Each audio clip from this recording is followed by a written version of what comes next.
ഇതെങ്ങോട്ടാണ് ഈ പോക്കെന്നല്ലേ, ഞങ്ങളൊരു സിനിമയ്ക്ക് പോവുകയാണ്. ഇന്നലെ എന്നെ ഒരുത്തി വിളിച്ച് പറഞ്ഞിട്ടുണ്ടായിരുന്നു ടിക്കറ്റ് ഫ്രീ ഉണ്ടെടി നമുക്ക് വിട്ടാലോ എന്ന്. അപ്പോൾ ഞാൻ പറഞ്ഞു ഓക്കെ ശരി. ഇന്ന് അവൾ വീണ്ടും ഉച്ചയ്ക്ക് വിളിച്ചിട്ടുണ്ട്, നീ വരുന്നില്ലേ എന്ന് ചോദിച്ചു. ഞാൻ പറഞ്ഞു ഞാൻ വരുന്നുണ്ട്. അങ്ങനെ എന്നെയും ചുമന്നുകൊണ്ട് പോകണ പോക്കാണിത്. Free ticket. പിന്നെ ഞാൻ നോക്കിയപ്പോഴത്തേക്കാണ് പെട്രോൾ പമ്പ് ഇതിന് എന്നെ കൈയായിട്ട് വിളിക്കുന്നത്. ഞാൻ ചോദിച്ചു എന്തെന്ന് ചോദിച്ചു. നിൻ്റെ വണ്ടിയിൽ എണ്ണ അടിച്ച് തരാടി എന്ന് പറഞ്ഞു. നെടുമ്പങ്ങാട് വരെ എനിക്ക് ഫ്രീ എണ്ണ 100 രൂപയ്ക്ക് അടിച്ചെന്ന്.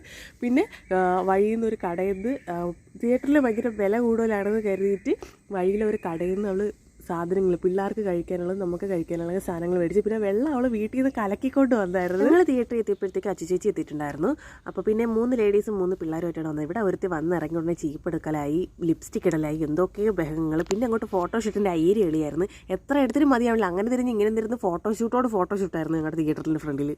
ഇത്രയും വലിയ ജനസാഗരം കണ്ടപ്പോൾ തന്നെ നിങ്ങൾക്ക് മനസ്സിലായില്ല സിനിമ നല്ല അടിപൊളിയായിരുന്നു. പക്ഷേ സിനിമ ഏതാണെന്ന് മാത്രം ചോദിക്കുന്നത് ഞാൻ പറയൂല. കുട്ടീനെ കൊണ്ട് ബാത്റൂമിൽ പോയി ഇറങ്ങിയപ്പോഴുള്ള രംഗമാണ് ഇത്. ഞങ്ങൾ പിന്നെ അവിടെ കിടന്ന് 5-6 വീഡിയോ ഒക്കെ എടുത്തിട്ടാണ് തിരിച്ചകത്ത് കയറിയത്. സിനിമയൊക്കെ തീർന്ന് ഞങ്ങൾ മൂടും തട്ടി എണീറ്റുണ്ട്. അത്യാവശ്യം നല്ലൊരു സിനിമയായിരുന്നു. പിന്നെ എന്താണ് ആൾ കയറാത്തതെന്ന് പറഞ്ഞൂടാ. ഇവിടെ വെളിയിൽ ഇറങ്ങിയിട്ട് അവിടെ ഒരുത്തീരെ ഫോട്ടോഷൂട്ട് തീർന്നിട്ടില്ല. പിന്നെ അവസരം ഞങ്ങൾ എല്ലാവരും കൂടെ ഒരു വിധത്തിൽ നിർബന്ധിച്ചിട്ടാണ് അവളെ വിളിച്ചുകൊണ്ട് നമുക്ക് പോകാമെന്ന് പറഞ്ഞത്. അപ്പം നമുക്ക് അടുത്തൊരു വീഡിയോയിൽ കാണാം. ടാറ്റാ.